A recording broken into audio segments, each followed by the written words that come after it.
merci à tous, vraiment. Bonjour les amis, soyez tous les bienvenus. Que Dieu vous bénisse et je crois de tout mon cœur que Dieu va continuer à vous bénir. Je vous salue tous, vous qui êtes à La Réunion, à la Martinique, en France métropolitaine, en Afrique, à Mayotte, aux Comores, au Canada, aux États-Unis et autres en Europe.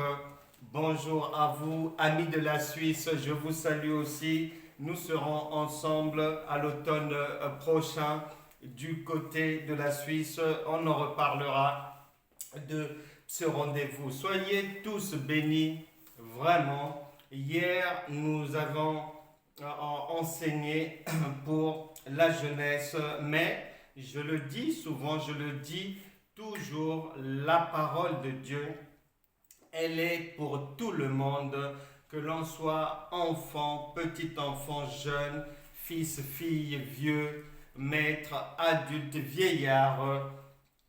Nous avons le Seigneur qui nous a dit que toutes choses passeront, mais sa parole ne passera jamais. Donc, elle est pour tout le monde. C'est une école, la vie est une école, et dans le Seigneur, dans le corps de Christ, nous sommes dans une école sans fin jusqu'à ce que le Seigneur rappelle chacun de nous. Nous avons le devoir et l'obligation d'apprendre tous les jours. Alors que ce soit pour les plus jeunes ou pour les plus âgés comme aujourd'hui, tout le monde peut s'asseoir et écouter la parole de Dieu parce que la foi vient de ce que l'on entend. Bien-aimés dans le Seigneur, il y a une chose que nous devons savoir et qui fait défaut dans le peuple de Dieu, c'est que dans le Seigneur, c'est comme la vie d'un individu, l'individu doit grandir. Et dans le Seigneur, dans la marche spirituelle, on doit aussi grandir. Et cela fait 3 à 4 décennies que dans la plupart des cas, à travers le monde, les enseignements qui sont dispensés tournent aux mêmes choses. Le mariage, Dieu va te bénir, Dieu va faire ceci, on prie pour la guérison, ceci, cela. Mais si l'on ne veut pas se mentir, les vies des gens ne changent en général pas. Parce que les chrétiens ont encore du mal à convaincre les païens, à convaincre leur famille, à convaincre leurs proches que Dieu marche réellement avec eux. Pourquoi? Parce que le Seigneur lui-même a donné la réponse.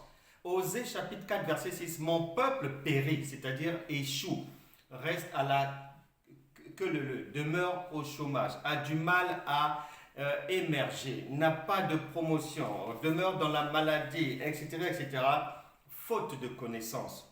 La plupart des prédications et des enseignements qui sont dispensés sont de niveau école maternelle spirituelle parce que la marche avec Dieu, c'est une école. Et dans cette école, il faut grandir obligatoirement. Et les preuves que l'on a grandi, ce sont les fruits. Jésus a dit, on reconnaîtra chacun à ses fruits. Pas à son parler à langue, pas à sa présence dans les réunions. On ne reconnaîtra pas chacun en fonction de la lecture de la Bible. Non, chacun sera jugé en fonction des fruits. Il faut des preuves que Dieu est réellement avec toi, mon frère. Il faut des preuves, ma soeur, que Dieu est réellement avec toi. Si c'est seulement le blablabla, le parler, que ce soit devant les hommes dans ce monde, ça ne passera pas, on ne te croira pas, tu ne convaincras pas. Que ça soit devant Dieu, ça ne passera pas puisqu'il ne peut pas se contredire. Il a déjà dit, il faut des fruits, il faut du résultat. Raison pour laquelle, pour que l'aide à apporter aux autres soit vraiment mais conséquente et pleine de résultats, nos enseignements à l'école gratuite de la foi ont pour objectif le changement de vie, que ça soit au niveau de l'âme ou de la vie concrète, parce que le Seigneur Jésus, qui est Dieu, il est venu pour donner à chacun la vie et nous la donner en abondance. Évangile de Jean chapitre 10, verset 10. Une maman, elle s'occupe de son enfant dans tous les domaines. Son éducation, la santé, les vêtements, l'école, les loisirs, tout. Eh bien, ce serait une folie de croire que si une maman mortelle, chrétienne, terrestre, et bien souvent peut-être même charnelle, peut veiller sur son enfant dans son entièreté, mais c'est une folie de croire qu'un Dieu tout-puissant, qui est synonyme, qui est caractérisé par l'amour, puisse venir dans ta vie pour s'occuper seulement de ton âme. Non, il va s'occuper de ton âme, de tes finances, comme la maman s'occupe de son enfant, de ton éducation, ton enseignement, ton instruction, ta consolation, ton exhortation, ta santé, les bénédictions, le travail, tous les domaines. Dieu n'est pas un homme pour mentir, c'est ce qu'il a dit. Voilà pourquoi nous ne pouvons pas donner des enseignements généraux. Il y a déjà 1 milliard de prédicateurs et prédicatrices. Mais pour quel résultat?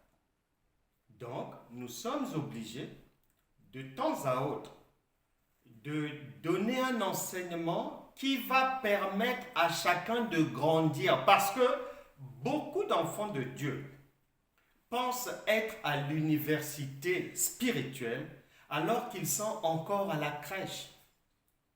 Parce que quiconque est au lycée ou à l'université de Dieu spirituel, il y aura des preuves.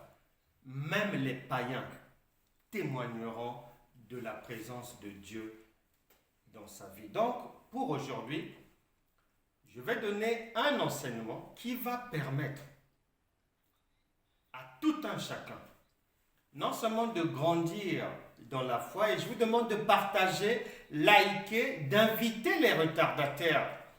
L'heure est grave, nous sommes dans les temps de la fin, c'est la dernière heure. Il n'y aura pas de pitié pour les canards boiteux et l'ennemi ne fait pas de cadeaux. La Bible déclare qu'il rôde comme un lion rugissant, cherchant qui dévorer, c'est-à-dire induire en erreur, maintenir dans les ténèbres, dans les liens, dans les malédictions, dans les emprisonnements, dans la maladie, dans la duperie, dans les tromperies, etc. Donc, invitez, likez, faites venir les retardataires pour que nous puissions avancer dans cet enseignement qui a pour objectif 1. De permettre à tout le monde d'apprendre des choses très importantes aujourd'hui, de grandir dans la foi. Et lorsque nous allons prier, je mets quiconque au défi que si tu as compris, parce que ce qui manque dans la galaxie chrétienne, c'est la compréhension de ce que Dieu lui dit exactement. Pas de ce que les hommes disent, mais de ce que Dieu lui, il dit. Parce que c'est dans cette compréhension-là qu'il y a la vie, qu'il y a la guérison, qu'il y a la solution immédiate à ton problème. Et aujourd'hui, donc, l'enseignement va viser ces objectifs-là. Et je suis sûr que le problème que chacun a maintenant, que les problèmes que certains ont maintenant, vont s'arrêter aujourd'hui même. Prête l'oreille. Je ne me suis pas levé le matin et je n'ai pas obéi au Saint-Esprit en vain de venir vers toi te parler au nom du Seigneur pour te permettre de grandir et de sortir de la difficulté en t'apportant une compréhension plus éclairée et plus proche de ce que Dieu te dit dans sa parole.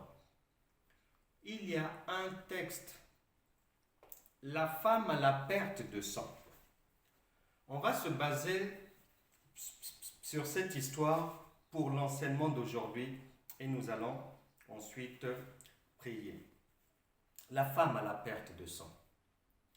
Avant d'en arriver là, je complète dans mon introduction que tout le monde sait, la Bible déclare que la lettre tue, mais c'est l'esprit qui vivifie. Or, la plupart des enseignements, des prédications, des docteurs, pasteurs, évangélistes, prophètes et apôtres sont superficiels, donc sont tirés de la lettre et on s'arrête sur la lettre. Or, la lettre ne donne pas la vie. C'est l'esprit, c'est-à-dire ce que Dieu dit par son esprit qui donne la vie. Et c'est ce que nous devons aussi rechercher et surtout rechercher. Bien-aimés dans le Seigneur, l'enseignement que nous allons avoir aujourd'hui va te permettre d'abord de comprendre ceci. La Bible que tu vois là, ça c'est Canaan, c'est un vaste pays, très vaste. Le pays est immense. Tu dois retenir cela.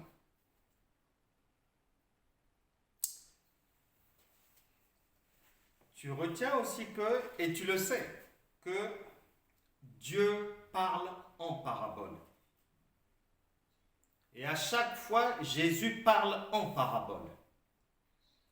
Et lorsque ses disciples lui ont demandé, mais pourquoi est-ce que tu ne parles qu'en parabole?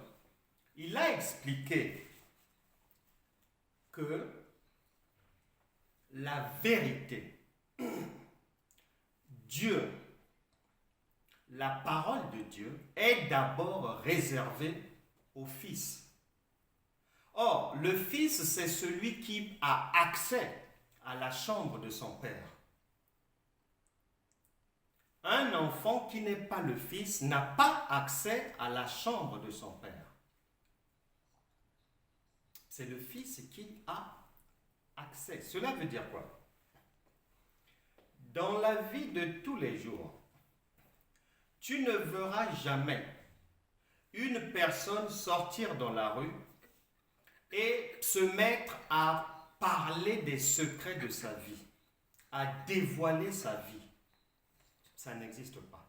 Lorsqu'une personne le fait, tout le monde sait que cette personne est folle, est malade, est insensée. Et une femme ne peut pas se lever là et exposer sa vie ouvertement. Non. Elle va se confier à celui qui partage sa chambre, à toute personne qui peut entrer dans sa chambre. L'époux, le Fils. Donc, nous, en tant qu'enfants de Dieu, lorsque nous lisons un verset biblique, c'est comme une personne qui parle dans la rue. Ça veut dire quoi? Nous n'avons pas la signification exacte de ce que la personne veut dire.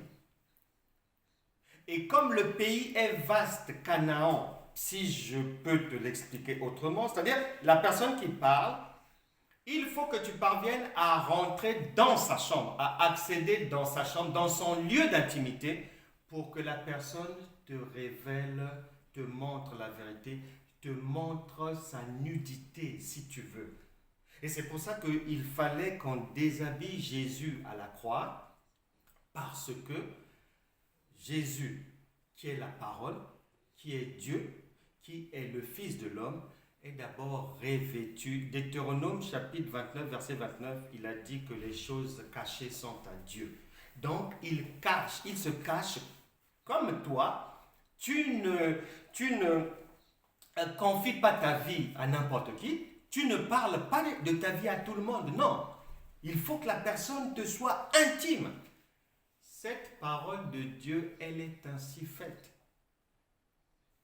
Il n'y a que les intimes qui parviennent à avoir accès à la chambre de Dieu qui vont recevoir la révélation, c'est-à-dire Dieu va se dévêtir pour te montrer la vérité. Pour te l'expliquer autrement, je disais que ce pays est vaste, Canaan est très vaste. C'est comme si tu arrives dans un pays comme, je vais prendre le Congo-Kinshasa, où tu arrives en Irak, tu arrives dans ce genre de pays, tu arrives en Algérie, tu arrives en Angola, tu arrives en Arabie Saoudite. Tout le monde sait, tout le monde peut lire la Bible, tout le monde sait que dans ces pays-là, il y a des richesses. Mais est-ce que cela veut dire que dès que tu arrives dans le pays, tu vois les richesses en question? Non. Non. Il te faut faire un déplacement.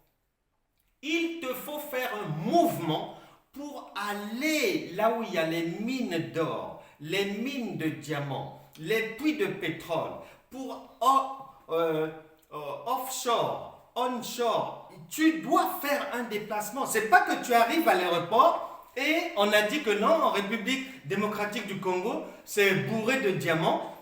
Tu prends l'avion, tu arrives à l'aéroport, tu pensais voir les diamants là? La parole c'est pareil. Quand tu lis là, tu viens à peine d'arriver à l'aéroport. Mais il te faut maintenant faire un déplacement. Et nous allons faire ce déplacement ensemble à travers le pays qui est très vaste. Et c'est dans ce déplacement que on va aller trouver là où se trouvent les perles rares, l'or, le diamant, qui est la compréhension révélée de Dieu. C'est pour ça que les vies des gens tournent en rond. Les gens pensent qu'ils ramassent un verset biblique, ils prêchent avec comme ça, et voilà, on promet le mariage là-bas, là-bas le travail, là-bas ceci, cela. Et que, non. Dieu a dit, mon peuple périt faute de connaissance. Il te faut aller découvrir là où se trouve le diamant dans le pays qui est vaste, là où se trouve l'or. Il n'est pas dit que c'est parce que tu es dans l'église, il n'est pas dit que c'est parce que tu es arrivé dans un pays où c'est inondé de puits de pétrole, il n'est pas dit que c'est parce que tu es arrivé à l'aéroport de Tripoli que tu vas voir le pétrole là. Mais non. Mais non. Et la parole, elle est faite ainsi. Quand on ouvre, quand on arrive, quand tu lis le verset, tu es simplement à l'aéroport. Maintenant, si en étant à l'aéroport, tu prêches, tu enseignes depuis l'aéroport, en disant aux gens que là il y a l'or, là il y a le diamant, nous touchons cela, par la foi ceci, cela. Mais Jacques te dit que non seulement tu te mens à toi-même, mais le jour venu, Jésus a dit, je leur dirai que je ne vous ai jamais connus. Donc, chacun doit retenir que cette parole est un vaste pays, c'est Canaan. Et pour aller comprendre ce que Dieu dit, nous devons obligatoirement arriver à une adresse biblique, faire un déplacement pour aller trouver la chambre de Dieu. Dans cette chambre, il va tout nous révéler. Nous allons maintenant faire un cas pratique, je disais, basé sur l'histoire de la femme à la perte de sang. Et j'ajoute, avant d'aller plus loin, que le Seigneur Jésus est venu. Il a enseigné 12 apôtres pendant 3 ans et demi. Les 3 ans et demi sont là. Mais qu'est-ce qu'il dit le Seigneur? Il dit non. Là, la formation n'est pas achevée. Là, nous n'avons fait qu'une partie. Là, nous étions seulement dans l'ombre. Je vous ai enseigné l'ombre. Maintenant, il est avantageux que je parte pour vous parce que quand je vais partir, je vous enverrai le consolateur, l'esprit de vérité, qui vous conduira et vous enseignera toutes choses. Or, c'est bizarre quand même. Il vient déjà de nous enseigner pendant 3 ans et demi. On pensait que c'était suffisant. Il dit non, ça c'est rien. Ça c'est du biberon. Ça c'est du lait. C'est le Saint-Esprit, lui, lorsqu'il va venir. Il va maintenant vous conduire dans l'exactitude par la révélation divine. Ceci étant dit, sans plus attendre, parce que le Seigneur est pressé de te faire du bien, de t'éclairer, de te sortir de toute difficulté, allons immédiatement à l'adresse biblique où le Saint-Esprit nous a fixé rendez-vous. Évangile de Luc, chapitre 8, et le cours d'aujourd'hui est intitulé « La femme à la perte de sang selon Dieu ». Parce qu'en général, cette portion des Écritures est enseignée selon la chair, selon les hommes, selon l'ignorance. Mais là, pour aujourd'hui, nous allons gravir la montagne de la révélation pour aller comprendre ce que la perte de sang, la femme à la perte de sang signifie pour Dieu. La femme à la perte de sang selon Dieu. C'est notre enseignement d'aujourd'hui. Likez, invitez les jeunes, les papas, les mamans, les amis. Invitez, l'heure est grave. Nous sommes en train d'entrer sur des choses. Je suis à peu près sûr et certain, certainement, tu as toujours entendu des enseignements, des prédications autour de l'histoire de la femme à la perte de sang, mais aujourd'hui, Dieu veut te donner une véritable signification de ce que ça veut dire. Il veut te conduire dans l'original et te sortir de la photocopie. Luc chapitre 8, verset 42. Nous aurons seulement 3 versets bibliques et sur ces 3 versets bibliques, on va parcourir le pays, mais Canaan, pour aller découvrir où est-ce que la signification exacte de cette écriture se cache, pour aller découvrir dans le pays où se trouve l'or, où se trouve le diamant, pour aller rentrer dans la chambre de Dieu. Luc chapitre 8, versets 42 à 44. On va prendre verset 42, dernière phrase, pour gagner du temps. Pendant que Jésus y allait, virgule, il était pressé par la foule. Le Seigneur Jésus est en train de se rendre quelque part. Il est en train de se rendre chez Jairus. Il y a un cas grave là-bas. Il y a le décès de la fille de Jairus. Et un cas de mort. Et Jésus est en train d'y aller pour apporter le secours. Le royaume de Dieu est en train d'aller apporter la solution à une difficulté, la mort. en chemin,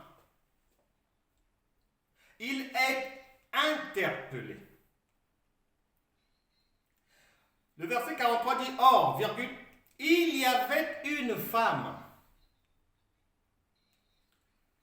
La femme, ici, elle interpelle le Seigneur Jésus. Et Jésus allait chez Jairus.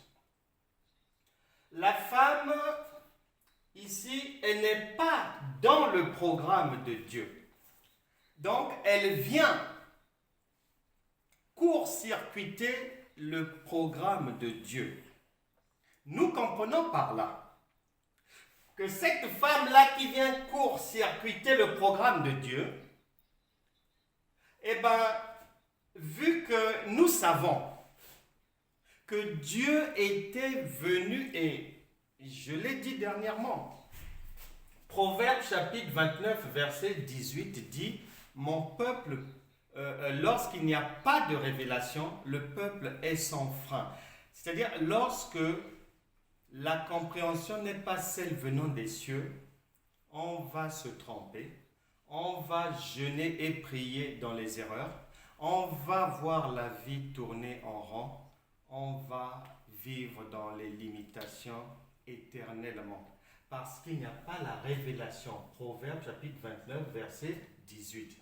À Matthieu chapitre 16, verset 16, Jésus, après avoir formé ses disciples, va leur faire passer un examen. Parce que l'enseignement qu'il leur avait donné, je l'ai dit tantôt, c'était la lettre. Or, la lettre, elle est insuffisante, incapable d'apporter la vie. Or, il est dit que c'est l'esprit qui vivifie, c'est dans l'esprit qu'il y a la vie. C'est pour ça qu'il pose la question, pour savoir s'ils savent qui il est, après 3 ans et demi d'enseignement. Parce que il ne se contentait pas.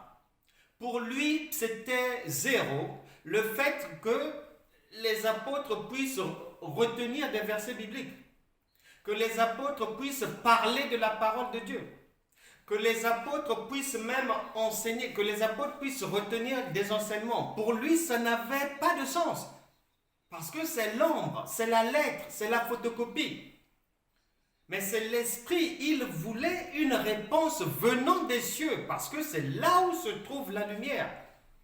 Et en Matthieu chapitre 16, versets 16 à 19, il n'y a que l'apôtre Pierre qui avait pu savoir que devant eux, c'est le Christ qui les avait enseignés pendant 3 ans et demi. Sur les 12, un seul avait compris. Cela te donne l'indication que comme il n'y a rien de nouveau sous le soleil dans le siècle présent, au passage, tu retiendras que sur 12 serviteurs de Dieu, 12 hommes et femmes de Dieu, il n'y en a qu'un seul qui a la révélation divine. Sur 12 églises locales, il n'y en a qu'une seule qui est à même d'enseigner la révélation divine. Le reste enseigne la lettre, la mort. Je referme la parenthèse. Donc, Romains chapitre 10, verset 1 à 2 vient confirmer cela, que les gens peuvent être bien zélés pour Dieu, mais tant qu'ils n'ont pas la connaissance, cette révélation venant des cieux, c'est peine perdue et ils ne sont pas sauvés. C'est Romain qui le dit, que quiconque ne comprend pas la révélation divine n'est pas sauvé. Pour dire quoi? Pour dire que Jairus est dans le programme de Dieu. Or, Jairus est chef de la synagogue. Jairus est en Israël. Nous savons, par la parole de Dieu, il y a des écritures qui nous ont informés que Dieu était venu pour les Juifs. Donc, Le Jésus qui se déplace pour aller chez Jairus. Jairus donc représente la maison d'Israël pour laquelle le Seigneur Jésus est venu. Mais la maison d'Israël, nous savons que c'est l'ombre. La maison d'Israël, nous savons que c'est la loi. La maison d'Israël, nous savons qu'elle n'a pas la vie. Elle est dans la mort. Jairus donc représente la maison d'Israël. La femme maintenant, qui n'était pas dans le programme de Dieu. La femme, poussez-vous pardon. La femme maintenant, qui n'était pas dans le programme de Dieu, représente nous, les nations, les étrangers, ceux qui étaient étrangers à la vie de Dieu, ceux qui n'avaient pas droit de cité en Israël. Nous n'étions pas dans le programme de Dieu. Donc, la femme là, ce sont les étrangers, ce sont les nations, c'est nous. La femme là représente l'Église. Puisque Dieu est venu pour Israël et le Seigneur Jésus est venu pour établir son Église. Et nous savons tous, par Apocalypse chapitre 19, verset 7, que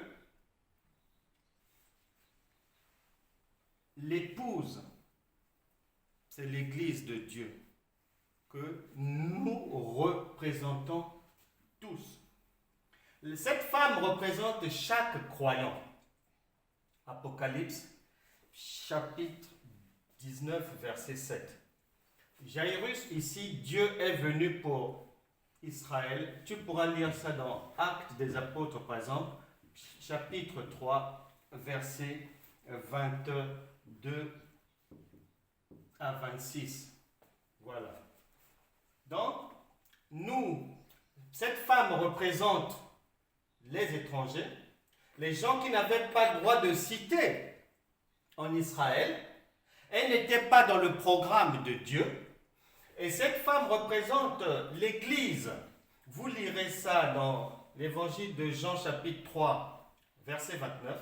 Éphésiens chapitre 5, verset 22 à 24. On va lire ça. Éphésiens chapitre 5, verset 22 à 24. Que je retrouve ça rapidement. Et on va avancer. Éphésiens 5, 22 à 24. Femme, virgule. La femme dont on parle ici, c'est la même femme là.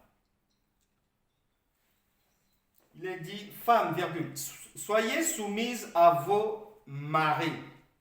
La femme dont on parle ici, je disais que ce sont les nations, c'est l'Église, et Christ est l'époux, nous le savons.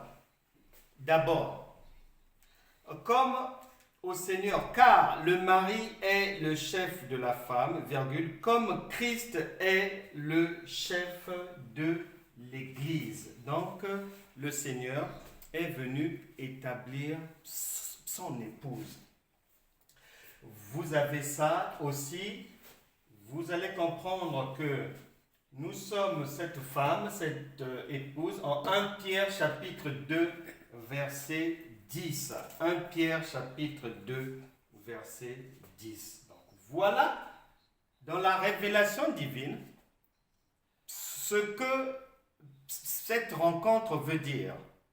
Les personnages en présence, ce que dans la révélation des cieux, leur signification.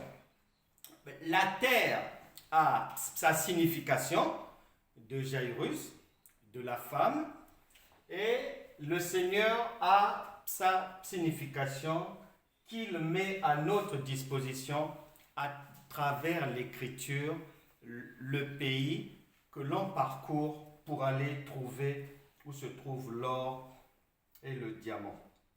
Donc, nous disons qu'elle n'est pas dans le programme du Seigneur. Et il est dit que cette femme est atteinte d'une perte de sang. Elle est atteinte d'une perte de sang.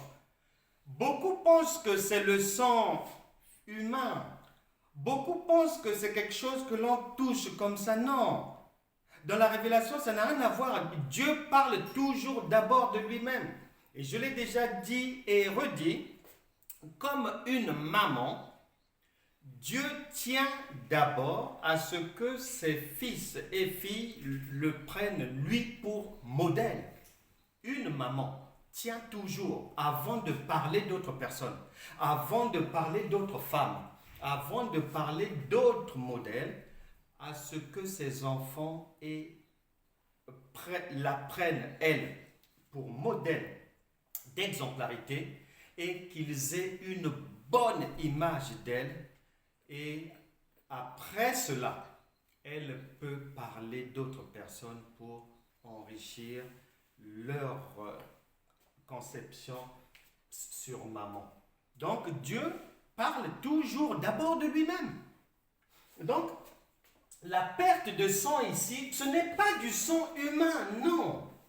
Et comment nous le savons? Eh bien parce que en parcourant le pays, lorsqu'on arrive à Lévitique chapitre 17 verset 14, on vient découvrir dans le pays que dans Canaan, il est dit que la vie est dans le sang.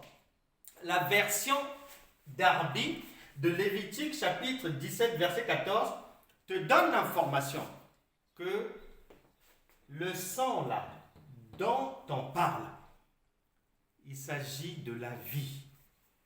Lévitique chapitre 17 verset 14, car la vie est dans le sang. Or, la vie a son créateur, Dieu, qui, lorsqu'il te donne la vie, Dieu s'était incrusté dans Adam. Il a formé un corps et il s'est mis dedans en soufflant. Il s'est déporté dans Adam, le créateur lui-même. Et c'est son souffle qui est la vie. Et la vie est dans le sang.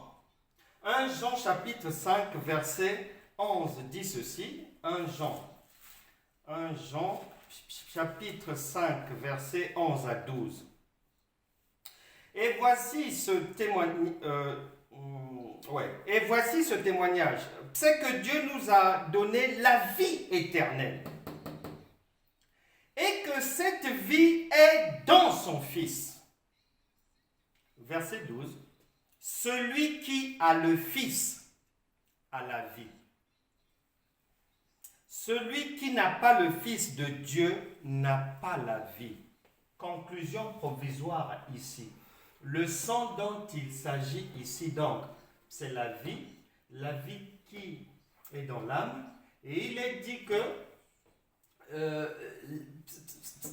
cette vie-là, c'est le Fils. Or, le Fils, 1 Jean chapitre 5, verset 11 à 12, nous informe que c'est Dieu. Donc, le sang dont il s'agit ici, il s'agit de la présence de Dieu. Quiconque ne l'a pas dans sa vie va vivre une vie de perte, va vivre une vie éloignée de Dieu. La perte de sang dont il s'agit ici est une absence continuelle de Dieu dans la vie d'une personne. Une absence de Dieu. C'est une personne sans Dieu. Nous explique bien 1 Jean chapitre 5 verset 11 à 12. Or, Jean chapitre 1 verset 1 à 12 nous informe que quiconque reçoit, il nous dit qu'au commencement était Dieu et qu'il est dans sa parole, il a la vie, il est la vie et que si quelqu'un le reçoit et croit en lui, il devient enfant de Dieu. Donc, il a Dieu avec lui. Et donc, cette perte de sang, c'est l'absence du divin dans ta vie. C'est l'absence de Dieu, puisque le sang, c'est la vie. La vie, c'est Dieu. C'est Dieu qui est la vie éternelle. C'est Dieu qui est la parole. Donc, toute personne qui n'a pas Dieu est en perte de sang, est en échec. Et la parole de Dieu va plus loin. Que toute personne, si tu n'as pas le sang, tu ne peux pas vivre. Et ce qui veut dire quoi? Ce qui veut dire que, en fait, toute personne qui n'a pas ce sang-là, qui est Dieu et qui est la vie, est une personne morte. Osée chapitre 4, verset 6, Matthieu chapitre 8, verset 21 à 22. Matthieu chapitre 8, verset 21 à 22. Le Seigneur Jésus est en train d'aller quelque part pour rendre ministère et il est interpellé. Matthieu chapitre 8, verset 21. Un autre, virgule. Donc les disciples lui disent, Seigneur, permets-moi d'aller d'abord ensevelir mon père. Son père était mort. Verset 22. Mais Jésus lui répondit 2 points. Suis-moi, virgule, et laisse les morts ensevelir leurs morts. Donc, celui qui ne connaît pas Dieu, la personne qui est en perte de sang, comme elle ne connaît pas Dieu, comme elle n'a pas Dieu, cette femme a eu l'opportunité à plusieurs occasions d'écouter la parole de Dieu, mais elle est passée à côté de ces opportunités. Et si tu ne connais pas encore Dieu, aujourd'hui c'est une opportunité pour toi. Elle est passée à côté de l'opportunité. La Bible dit qu'elle a dépensé tout son argent, c'est-à-dire les solutions à ses problèmes. Elle les cherchait chez les marabouts, chez les devins, chez les voyantes, chez les cartomanciennes, chez toutes sortes de charlatans et tout, ceux qui pratiquent le vaudou et tout. Où en es-tu avec ça? C'est peut-être pour ça que la vie ne marche pas pour toi. Peut-être pour ça que tu es toujours dans la maladie. Parce que tu n'as pas encore trouvé Dieu. Parce que la vie divine n'est pas encore en toi. Et tant qu'il n'y a pas de sang en toi, tu ne peux pas vivre. Tu es une personne morte, relevant d'Osée chapitre 4, verset 6 et de Matthieu chapitre 8, verset 21. Mais aujourd'hui sera la fin de ton errance dans les déserts. Nous poursuivons. Et il est dit au verset 43, donc, dans la deuxième partie, non, au début, or, il y avait une femme atteinte d'une perte de sang depuis 12 ans. Nous allons revenir sur les 12 ans. On poursuit d'abord, et ça va te permettre de comprendre d'une manière plus claire la pensée de Dieu, qui va te placer au plus près de l'exactitude du propos de Dieu. Nous poursuivons notre marche dans Canaan pour aller trouver là où se trouve le diamant. Il est dit que donc elle a dépensé tout son bien pour les médecins, sans qu'aucun ait pu la guérir. C'est normal. S'il n'y a pas Dieu, il n'y aura pas de solution. Et donc peut-être que des fois tu peux être dans une église.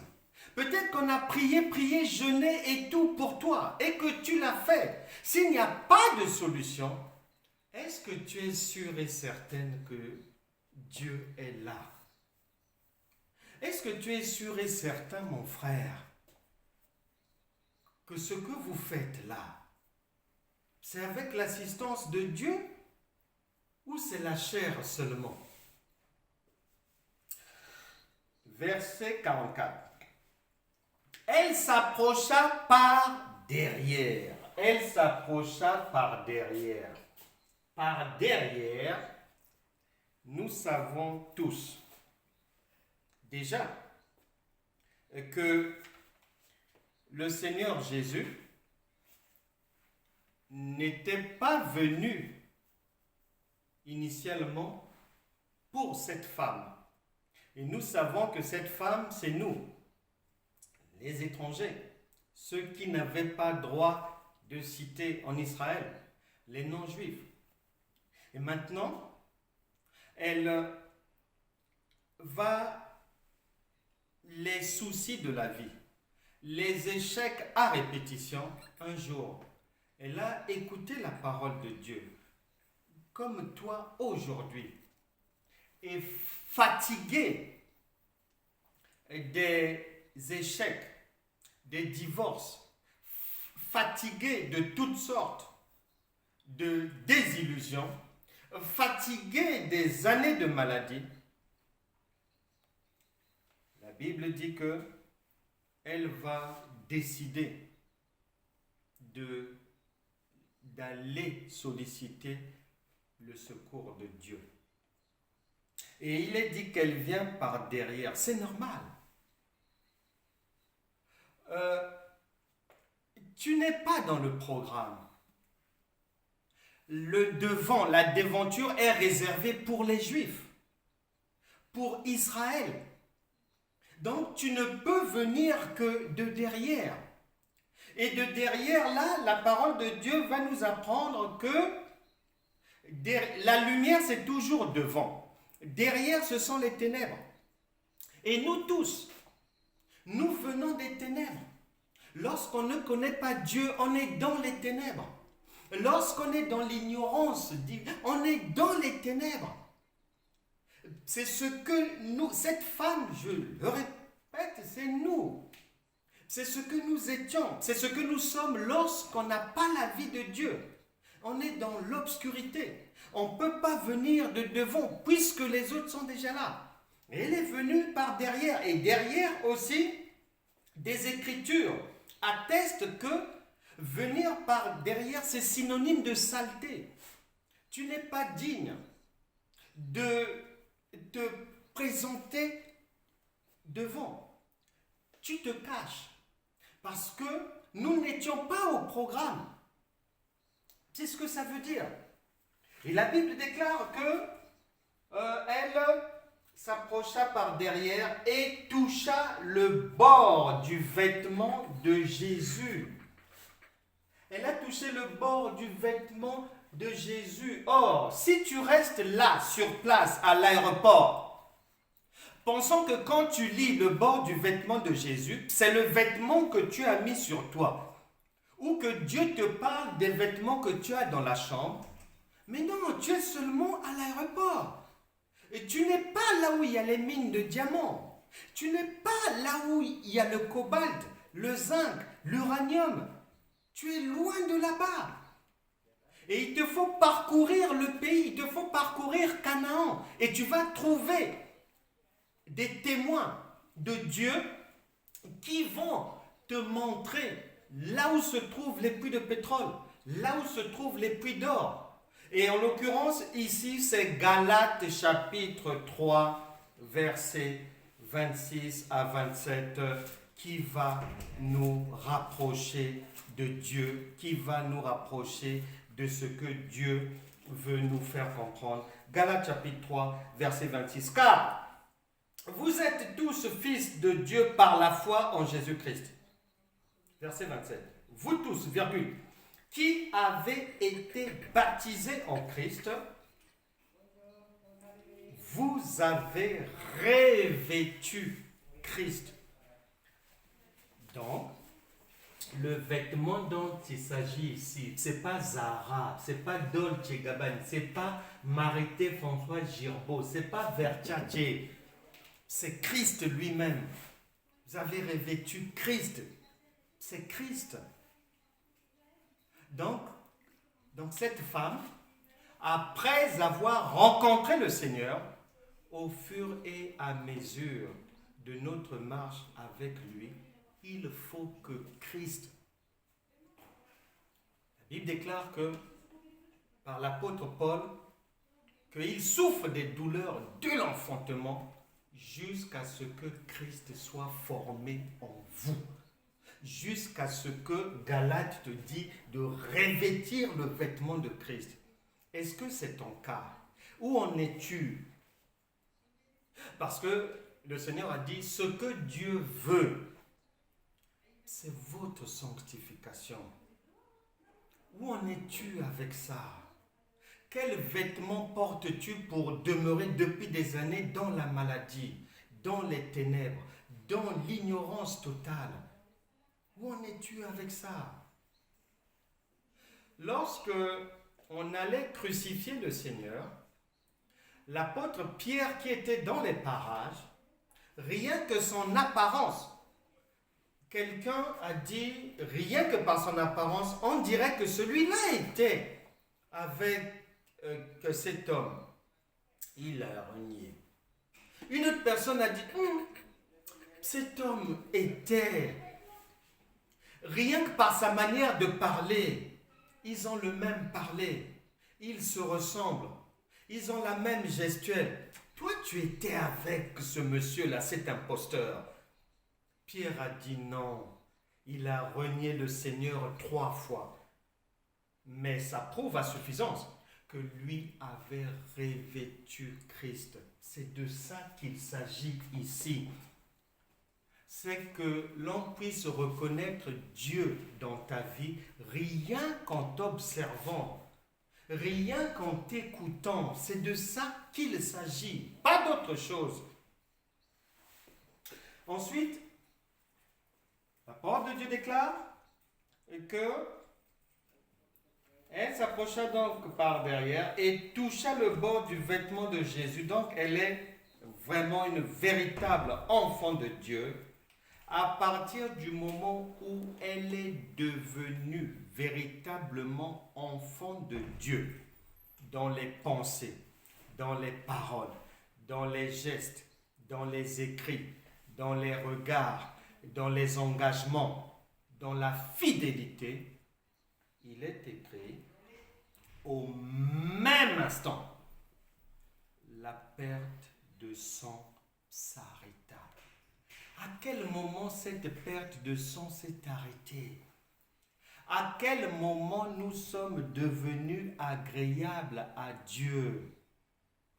Lorsqu'elle a eu la foi. Or, Hébreux chapitre 11, verset 6 dit que sans la foi, nul ne peut être agréable à Dieu. Donc, la solution à nos problèmes passe par la foi. Or, d'où lui est venu, d'où doit nous venir la foi? Eh bien, c'est là où nous remontons au chiffre 12 que l'on avait mis entre parenthèses et je vous avais promis qu'on y reviendra pour que vous puissiez y voir plus clair.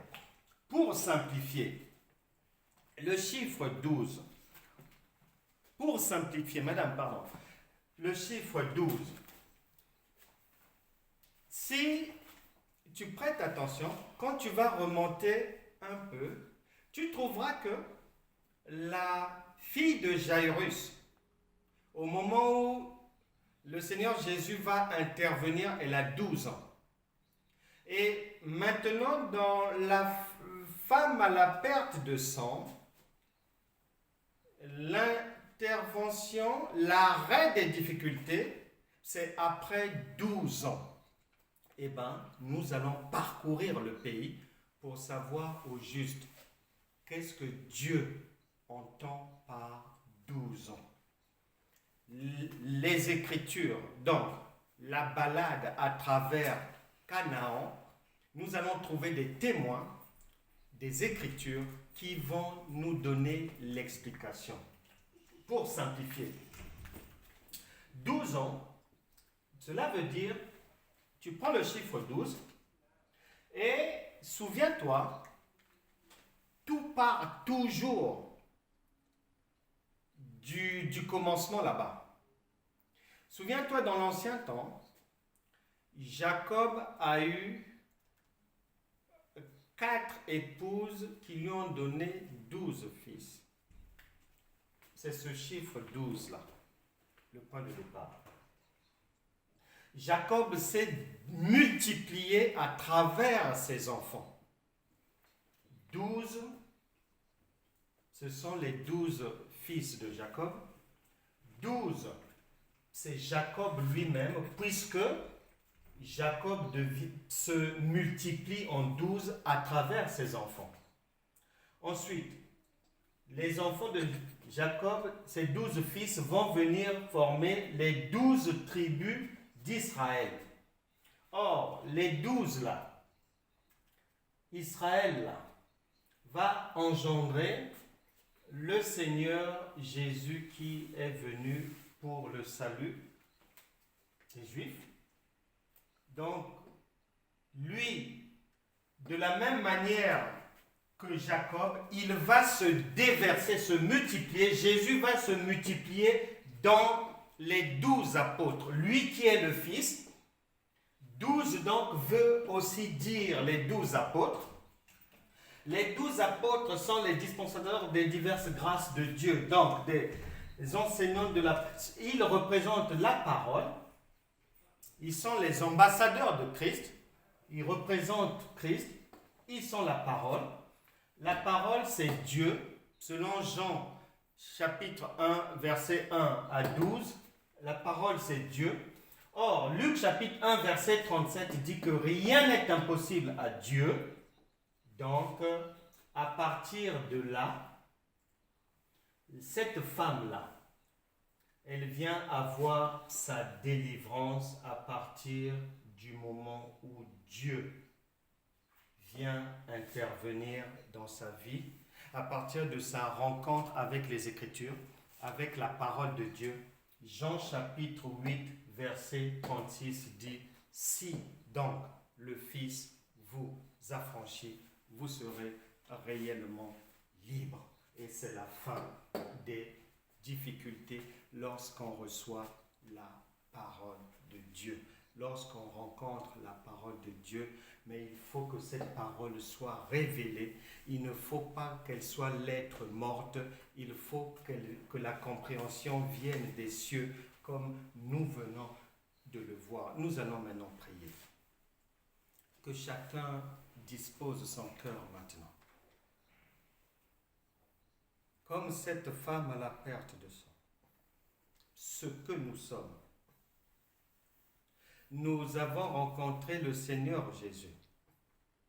Étrangement, dans la plupart des cas des vies des gens, ils ont rencontré le Seigneur, le Dieu de gloire, le Dieu de vie, mais les vies ne changent pas. Les vies sont les mêmes avant la rencontre avec lui comme après. Les vies sont en dents de scie. Les vies, les gens se moquent même des gens. Nous allons prier pour que enfin la vie puisse changer.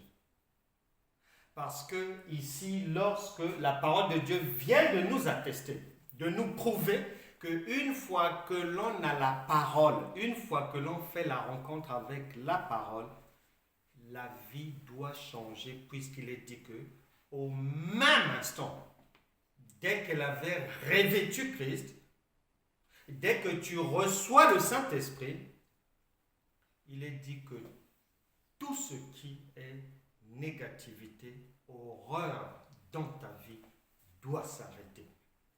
Nous allons maintenant prier.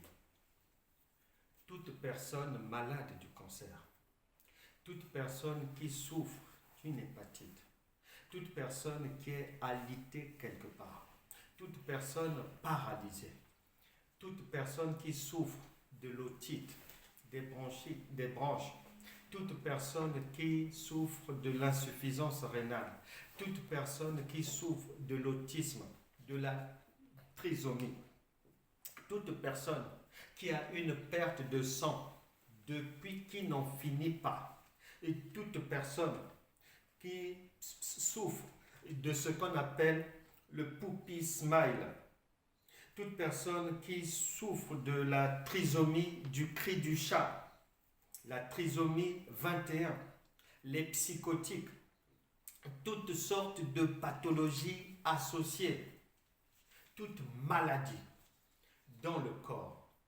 Au nom puissant de Jésus, je arrête cette maladie maintenant.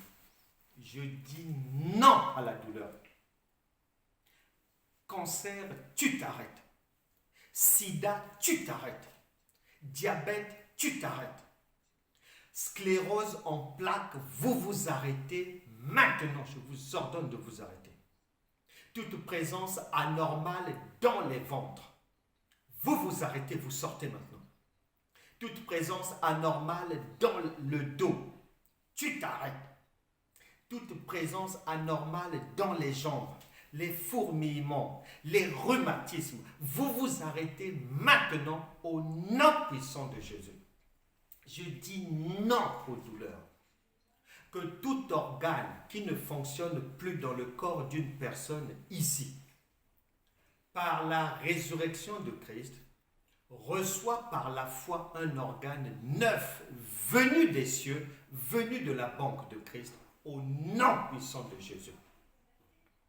Je dis non aux insomnies, non aux maris de nuit, non aux femmes de nuit. Que la puissance de la résurrection de Christ arrête les mauvaises odeurs, arrête la myopie, arrête les bruits infernaux dans les oreilles, au nom puissant de Jésus.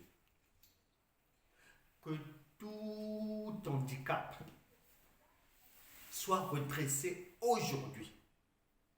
Tout dos qui était courbé, toute personne qui n'arrive pas à marcher, au nom de Jésus, soit redressé maintenant.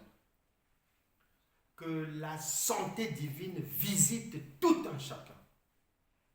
Que la paix de Dieu, la joie de l'Éternel, vous visite maintenant au nom de Jésus. Vous ne serez plus malade. Tout ira bien dans le nom puissant de Jésus. Recevez votre guérison maintenant. Recevez toutes sortes de délivrances maintenant. Au nom de Jésus. Amen. Amen. Amen. Merci, merci, merci beaucoup. Merci, merci mes amis. Merci. Parce que le Saint-Esprit avait prévu qu'on puisse se voir ensemble aujourd'hui. On puisse gravir la montagne de la connaissance pour aller avoir l'explication révélée et exacte de la femme à la perte de sang selon Dieu. Il est plus ni moins que l'épouse de Dieu, l'Église, ce que nous représentons. Que Dieu vous bénisse tous. Nous nous retrouverons, nous avons rendez-vous avec l'église locale demain vendredi à 17h et ensuite le grand format, nous avons rendez-vous, je vous fixe rendez-vous samedi à 19h encore en live. Allez sur Franck Cana TV, abonnez-vous, suivez les cours, suivez les enseignements, abonnez-vous sur mon TikTok, sur mon Insta. Il y a plein de choses aussi sur Facebook. Que Dieu vous bénisse vraiment. Je salue principalement les amis de La Réunion et je vous dis qu'on se retrouvera bientôt. Je serai en conférence évangélique du côté de Saint-Joseph à La Réunion les 28, 29 et 30 juillet prochains.